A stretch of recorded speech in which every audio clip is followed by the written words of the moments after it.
Could you just describe the emotions of today's event and what it means to you?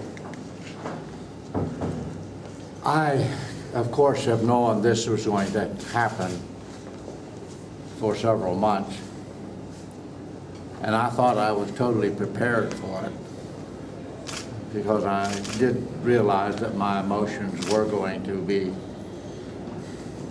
stirred and difficult to control, and they are. But to receive this kind of reception and this kind of an honor is far beyond what I expected. I thought there would be a few people here. I never dreamed there would be this many folk here.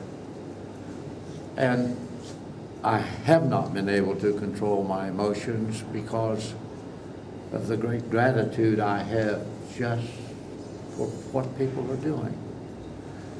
And I really do not feel worthy, but I am very grateful that the people feel that I am worthy. That makes me very, very proud. I'm proud of this little fellow right here, great grandson.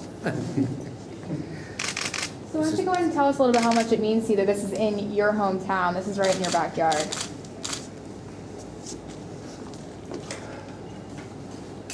Well, Fairmont, of course, I grew up out at Quiet Dell, which is about 7 miles from here. But every week that we could, on Saturday, we came to town. So we called this town, not home. But it was like a second home. And when we would come to town on Saturday, as during the Depression years, money was very scarce. So they would usually give us kids a dime. And we could buy a hot dog for a nickel. And we could go to a movie for a nickel. Or we could get an ice cream cone for a nickel. Those were our choices. And those were fun, memorable days to me. So Fairmont, wherever I go, wherever I will be, Fairmont and Quiet Dell will always be home, one of the most important places in my life. How was it having your family here, like your daughters here, your great-grandson? Kind of go into that, like you got a little emotional out there. I am so fortunate. I really am. I have 5 wonderful grandsons. All of them are very responsible people, energetic people. I have 2 great-grandsons, this one and one other one, who could not be with us. But family is so important to me. And families who get along together, and who do not have conflicts within the family. That is so important because that's the foundation of America. If we don't have that, then we're going to lose what we have. So family is very important to me. You kind of go into a little bit about, not like the story, but you kept saying out there, like, you didn't feel like you deserved it. Well, obviously you deserve it. Everybody here thinks you deserve it. That's why you had such a great crowd. Kind of go into that a little bit. Well, there too, the words in my citation that they give every Medal of Honor recipient, somebody has to make a recommendation and they have to write up why they're making the recommendation, and it ends up in what they call a citation, which outlines what took place on that particular day, in my case, February the 23rd, 1945. And from that description then, the Congress, and back in my day, the War Department, in today's day, the Defense Department, they make a decision of whether that action was sufficient to justify the award of the Medal of Honor.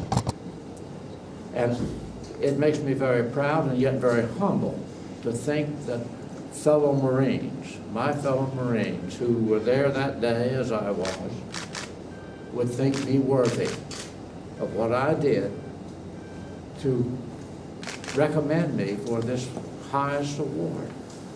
So I do not feel that I'm worthy. I know there are Marines, Army, Navy, other branches of the service.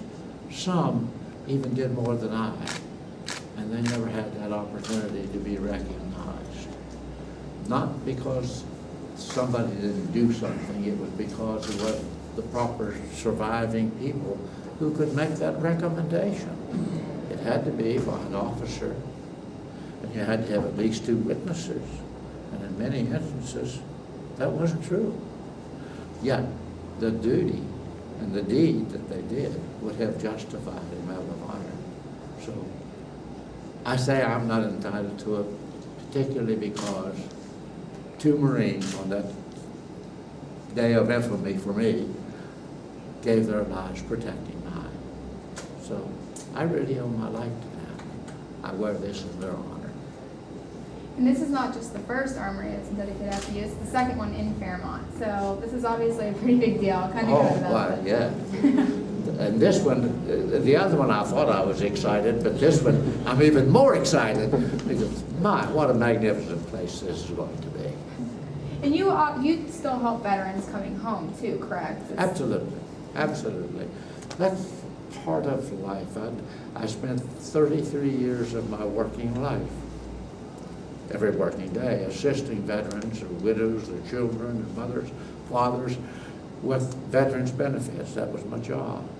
And I've said it was the most fun job a man could have, and yet I was paid very well to do it.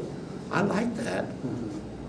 But it was, you went home every evening feeling good about yourself and feeling good about the fact that you could help somebody else. What was it like to meet President Truman? Well, you have never seen a more scared West Virginia boy in your life. As a country boy, very bashful, very timid, I never dreamed I would ever even see a president, let alone have to walk up to him face to face. And I have said this many times, and fact is fact. And some of you have experienced where you had a near accident or something and your adrenaline started flowing and your body started quivering and you had no control over that. Well, that's what I felt like that day. My body was just quivering and I could not keep it quiet. And I've always thought, one of the photos show that he took his left hand and put up on my right shoulder. And I've always thought that was to try to keep me on the ground because my body was just jumping up and down. But, oh, I was so frightened. So what do you think this new armory building is going to mean for the community going forward? Say again, please. What do you think this new building is going to mean for the community going forward? Oh, my. I don't guess there's a space in the city anywhere that would be equal to this, where you could have community functions. This is going to be a tremendous asset to Fairmont. It really is. Were you expecting them to honor your wife as well as plaques, or is that? No, I didn't. No, that was a surprise. You find it's kind of tested for the West Virginia National Guard. They consider not just yourself and your service, but the service of your wife, because they serve a part too. Absolutely. Can you say anything to that? Absolutely. Yes. They are so important in our lives, and mine was that we were dating before I entered World War II, and she would have gotten married, but I didn't think we should do that. I wasn't quite sure what war was, but I did know that sometimes you don't get home, so I wouldn't do that. So we became engaged. So I was engaged all the time. I was in the Marine Corps, and she gave me a wee little ring that had a wee little ruby in it that was about as big as a pea, and she got it at Murphy's 10-cent store on Main Street. And of course, it always turned my finger green, and I always had to keep cleaning my finger because my finger would turn green. But her name was Ruby, so she gave, psychologically that worked. I'd look at that, and, I'm gonna be a good boy. All right, well, you ready to go see some folks? Thank you very much. What makes Mr. Williams such an American hero, and why is he so deserving of this Well, honor I think today? if you go back, first of all, if you look at Woody's military service, and for someone to be recognized with the Congressional Medal of Honor for such bravery and courage under fire, and being there to put his life on the line for others is significant.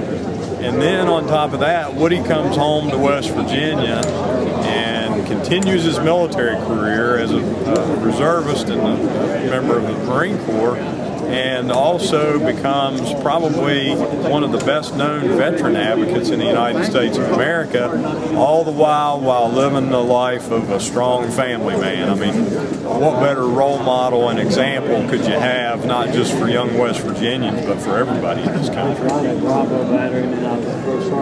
And in terms of this building, how do you think the community is going to be impacted by? Well, I think this is going to be a significant opportunity for us to be a partner with Fairmont, North Central West Virginia, to have a state-of-the-art, community-focused facility that they can do everything from large-scale events to trade shows. And hopefully, our intent with these is always to try to leverage some economic opportunities for the people in the community, as well as making it a focal point for the community.